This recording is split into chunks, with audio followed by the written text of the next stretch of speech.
Okay. Does this make some sense? Yes. Not head nods or something? Yes.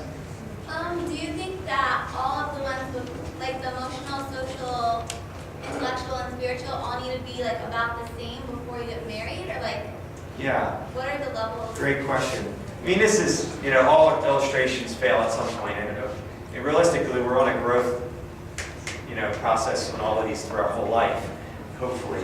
But yeah, I mean, what I'm thinking is, if in the dating, let's say sex is toned down here, then the emotional, social, intellectual, spiritual are the only things you have to work on. I mean, those are the only options. So my thought is, building these is like building a great friendship. You're getting to know, like Brendan said, who is she here, who is she here? And if you can't connect with somebody just for who they are, believe me, good sex isn't going to hold a bad relationship together for the long run. It might for a little while, but it's not going to last in a marriage. You have to be best friends with that person.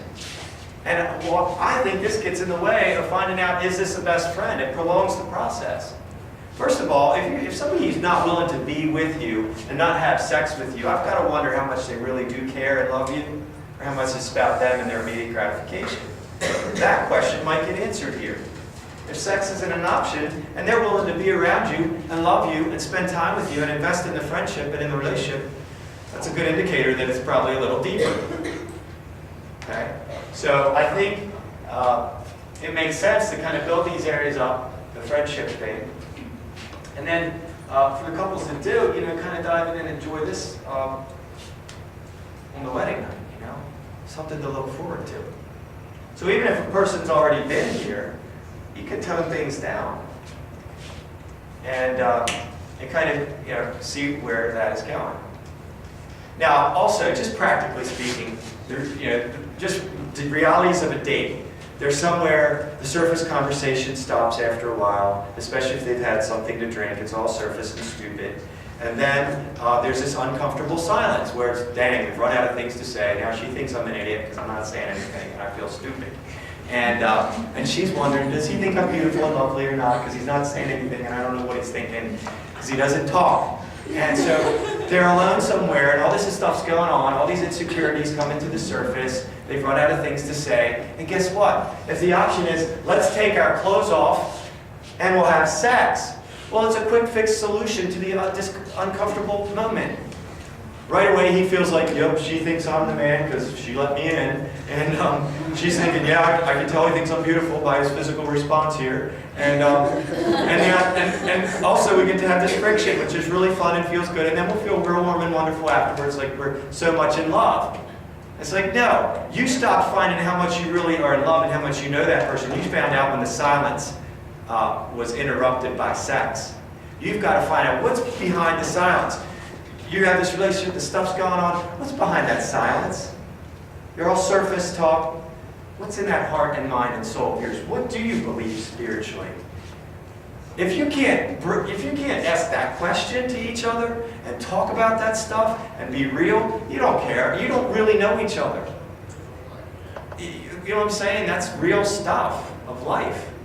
And all these marriages blown apart for irreconcilable differences. Well, I can tell you, they didn't build them like this. They should have known the person before they married them. But they were having good sex.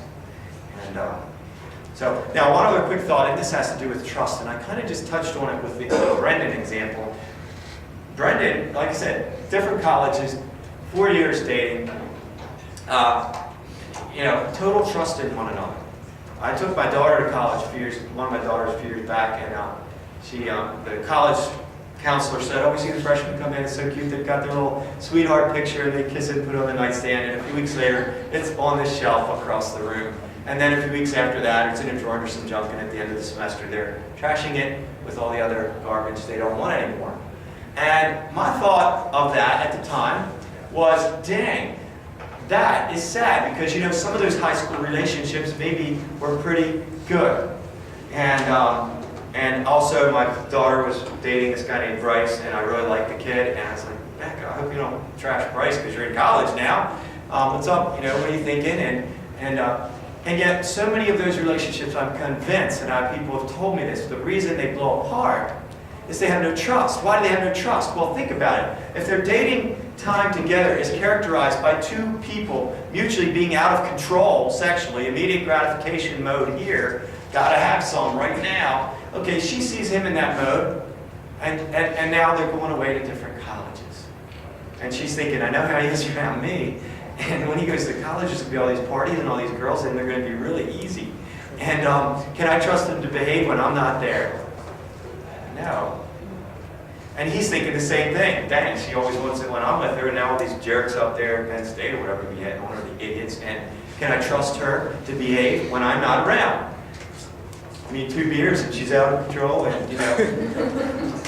So they say no. And here's the thought. It doesn't even have to be a conscious thought, but this is what happens to that relationship. They say, oh, it's time to move on because, you know, we have to grow up and go to college. That's BS. The reason they're moving on is because probably the deepest human pain is the pain of betrayal and rejection of love.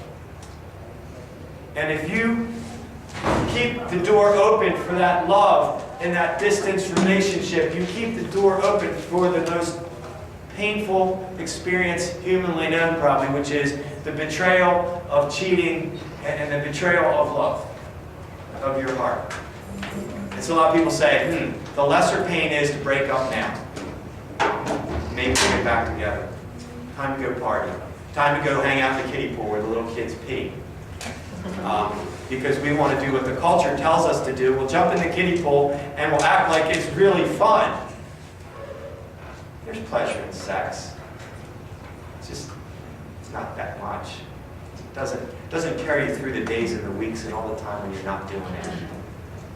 When the stuff that hits the heart and soul, it's with you all the time. The love that's deep, that's real, mind and heart, you're with that person all the time, even when they're not there. There's something powerful about that. So